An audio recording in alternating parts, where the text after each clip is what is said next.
नमस्कार सभी प्यारे साथियों, कैसे आप सभी। उम्मीद है अच्छे होंगे और अपनी तैयारी अच्छे से कर रहे होंगे। आज भाई बात करेंगे सबसे इम्पोर्टेंट सब्जेक्ट के बारे में दिल्ली पुलिस में, जिसका वेटेज भी सबसे ज्यादा है, जीके के बारे में। और सबसे ज्यादा प्रॉब्लम भी बच्चों को इसी सब्जेक्ट को प्रिपेयर करने में होती है।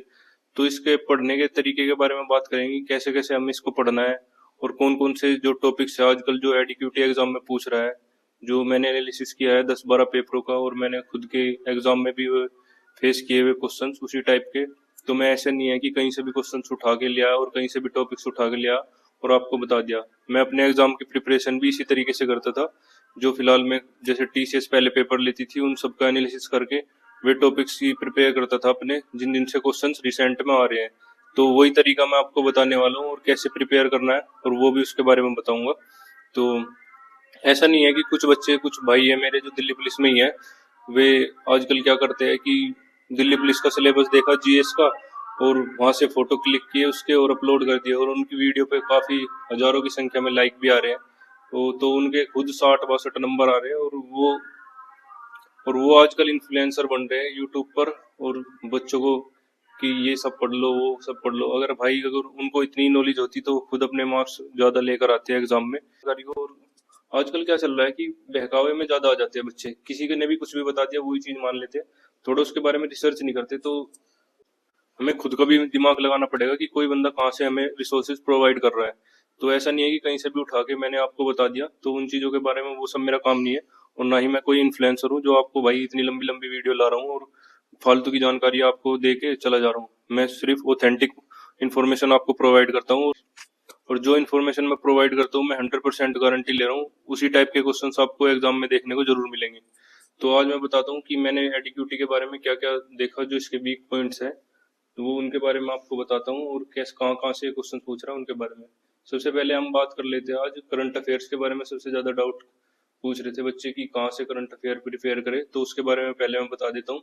करंट अफेयर को आपको स्पीडी की बुक आती है वो ले लेनी है, वहां से आप कर सकते हो। और दूसरा नंबर मैं बता दूं, उत्कर्ष क्लासेस पे कुमार गौरव सर है, उनकी मंथली करंट अफेयर आप देख सकते हो। डेली करंट अफेयर देखने की जरूरत नहीं है, क्योंकि डेली अगर आप देखोगे 1 से 1.5 घंटे की वीडियो होती है और उसमें ज्यादा टाइम वेस्ट होगा। हालांकि हाल फिलहाल के एग्जाम में करंट अफेयर का वेटेज इतना ज्यादा नहीं देखा मैंने किसी भी एग्जाम में। तो दिल्ली पुलिस में थोड़ा नंबर ऑफ क्वेश्चंस ज्यादा होते हैं, तो इसमें करंट अफेयर के क्वेश्चन भी 3 से 4 देखने को जरूर मिल सकते हैं। तो इसलिए हम उनको भी नेग्लेक्ट नहीं करेंगे, आपको उनको भी जरूर पढ़ना है। कुमार गौरव सर से मंथली क्लासेस ले सकते हो, और बाकी जो मैंने स्पीडी की बुक बताई वहां से आप पढ़ सकते हैं। अब बात करते हैं एडीक्यूटी किस टाइप के क्वेश्चंस पूछ रहा है आजकल जीएस में। तो मैंने जो टॉपिक्स जो फेस किया है और मैंने खुद अपने एग्जाम में देखे, वही वही टॉपिक्स, ये लिमिटेड टॉपिक्स पूछ रहा है। ये मुझे इसका एक वीक पॉइंट लगा अब तक के एग्जाम में जो मैंने फेस किए, उनमें ये लिमिटेड टॉपिक्स पूछ रहा है। जैसे कि आर्टिकल से क्वेश्चन पूछ रहा है, तो 4 या 5 क्वेश्चन हर शिफ्ट में देखे हैं मैंने पॉलिटी से। जैसे आर्टिकल के बारे में कभी राष्ट्रपति के अनुच्छेद के बारे में पूछ लेगा, कभी उसके निर्वाचन से संबंधित पूछ लेगा, मतलब स्टेटमेंट में देखे थोड़ा वहीं से ही इन्फॉर्मेशन आपको। इसको कहने का मतलब मेरा ये है, थोड़ा डीप पढ़ना है आपको, हर चीजों को ऊपर ऊपर से नहीं पढ़ना कि आर्टिकल पढ़ लिया छुट्टी। उसका वो भी पढ़ना है कि निर्वाचन कैसे होता है राष्ट्रपति का, उपराष्ट्रपति का कैसे होता है, त्याग पत्र किसे देता है, और शपथ कौन दिलाता है, ये सारी चीजें आपको पढ़ लेनी है। और दूसरा जो मैंने देखा, 1885 से लेके 1947 तक की जितनी भी महत्वपूर्ण घटनाएं हैं, उन सब के बारे में जरूर अच्छे तरीके से पढ़ लेना है। क्योंकि मैंने कई शिफ्ट में देखा है, जैसे कि एक में साइमन कमीशन के बारे में पूछ लिया, एक में कैबिनेट मिशन के बारे में पूछ लिया, और किसी में रेगुलेटिंग एक्ट के बारे में पूछ लिया। ऐसे ऐसे क्वेश्चन आ रहे हैं। तो एक टॉपिक ये हो गया 1885 से लेके 1947। और जो सामाजिक सुधार आंदोलन हुए हैं ये भी आपको पढ़ लेने हैं। और कौन कौन से टॉपिक्स देखे मैंने कॉपी में नोट किया है, सारे मैं आपको बता देता हूँ अभी।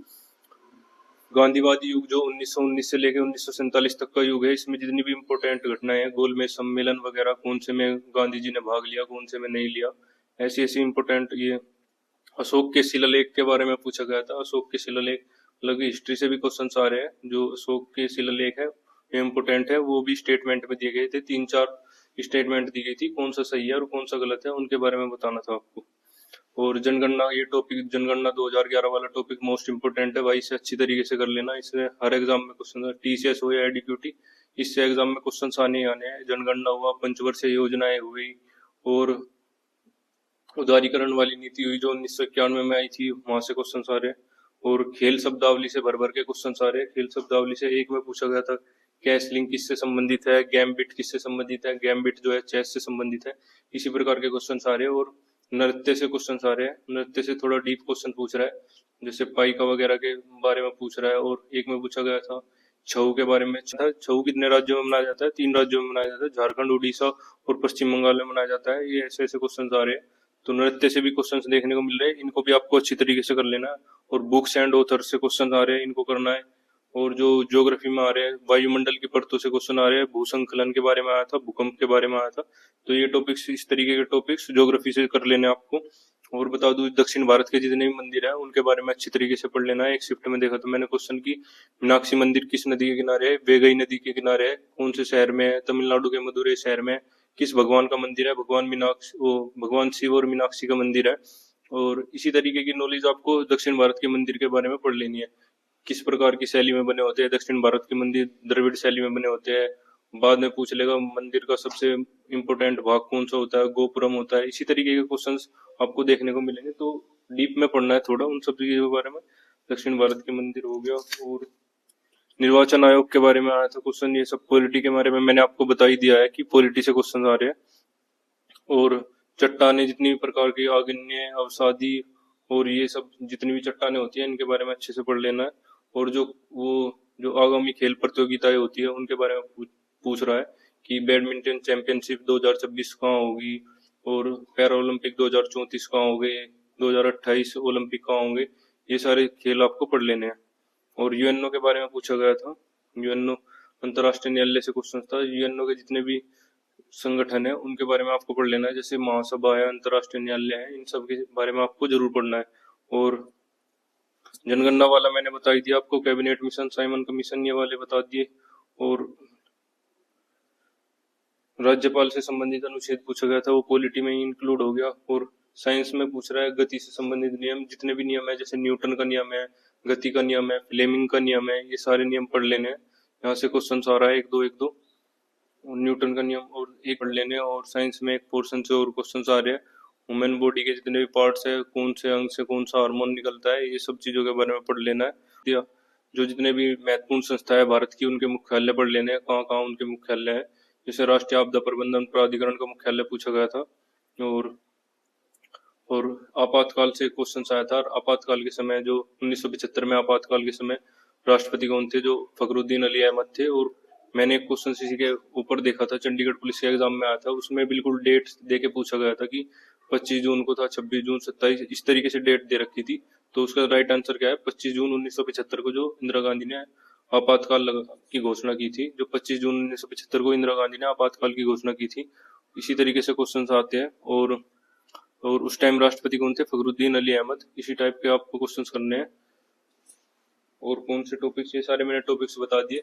तो आपको अगर एक चीज और मैं बता दूं आपको जीके के बारे में, आप जीके पढ़ते तो जैसे आपने दिन में 100 क्वेश्चन पढ़े जीके में, और आपको याद हो उसमें से 10 भी ना, तो उसका कुछ फायदा नहीं है। आपको इस चीज पर और फोकस देना है कि हाँ, मुझे ये चीजें याद कैसे रखनी है, इसको लंबे समय तक मैं कैसे याद रख सकता हूँ जीके में। तो जीके का इतना बड़ा सिलेबस होता है, तो उसको हमें थोड़ा ट्रिक से याद करना है, जैसे निमोनिक्स की हेल्प से या फिर किसी भी ट्रिक्स की हेल्प से हम किसी तरीके से लिंक करके उस चीज को लंबे समय तक याद रख पाए। तो आप यूट्यूब पे 1-2 चैनल है, जैसे क्रेजी जी के ट्रिक करके 1-2 चैनल हो रहा है, टॉप ट्रेंडिंग जी के, इस तरीके की ट्रिक्स वगैरह थोड़ी बताते हैं ये, कि ऐसे लिंक करके इस चीज को इतने लंबे समय तक याद रख सकते हैं। तो ऐसे ही आपको याद रखना है। और जो भी पढ़ना है चीजें, उसको अच्छी तरीके से पढ़ना है, ताकि आप भूलो नहीं एग्जाम में। उससे क्या बेनिफिट होगा? अगर कल को कोई नया क्वेश्चन भी आ जाता है तो आप उसको एलिमिनेशन से कर दोगे। जैसे 4 ऑप्शन दे दिया एग्जाम में, और 2 आप श्योर हो उसमें कि हाँ, ये 2 ऑप्शन तो हो ही नहीं सकते, और 2 में आप कंफ्यूज हो, तो उसमें से 50% पॉसिबिलिटी तो रहेगी आपकी सही होने की क्वेश्चंस की। तो आपको जो भी पढ़ना है अच्छे तरीके से पढ़ना है। ये नहीं कि ऊपर ऊपर से पढ़ के काम खत्म किया, बस हम नंबर ऑफ क्वेश्चंस गिन रहे हैं कि आज मैंने 100 क्वेश्चन पढ़ लिए, 200 क्वेश्चन। आप कम पढ़ो पर अच्छे तरीके से पढ़ो, वही आपको बेनिफिट देगा। कम एग्जाम क्रैक करने के लिए सबसे बड़ी बात क्या होती है? जो आप पढ़ रहे हो वो आपको एटलीस्ट आना चाहिए। ये नहीं कि जो हम पढ़ रहे हैं वो भी हमको नहीं आ रहा, और जो हमने नहीं पढ़ा वो तो आ ही नहीं रहा। खैर, जो आप पढ़ रहे हो वो भी अगर आप भूल रहे हो एग्जाम में जाके, तो आपकी मिस्टेक है। उसको आपको रिवीजन डेली करना है, 15-20 मिनट या 25 मिनट, जितना भी आप कर सकते हो। रिवीजन से आपकी परफॉर्मेंस बढ़ेगी जीएस में। और धीरे धीरे करके, ऐसा नहीं है कि जीएस में एकदम से परफॉर्मेंस बढ़ जाती है। जीएस में भाई थोड़ा टाइम लगता है, आपको थोड़ा टाइम ज्यादा जरूर लगेगा, क्योंकि सिलेबस इतना बड़ा होता है, तो थोड़ा सा टाइम आपको लग सकता है। तो अगर वीडियो अच्छी लगी तो लाइक शेयर और सब्सक्राइब भाई जरूर कर दीजिए, ताकि मुझे अभी आपका सपोर्ट मिल सके आगे इसी तरीके की वीडियो बनाने में। तो मिलते हैं नेक्स्ट वीडियो में, तब तक के लिए सभी को जय हिंद जय भारत।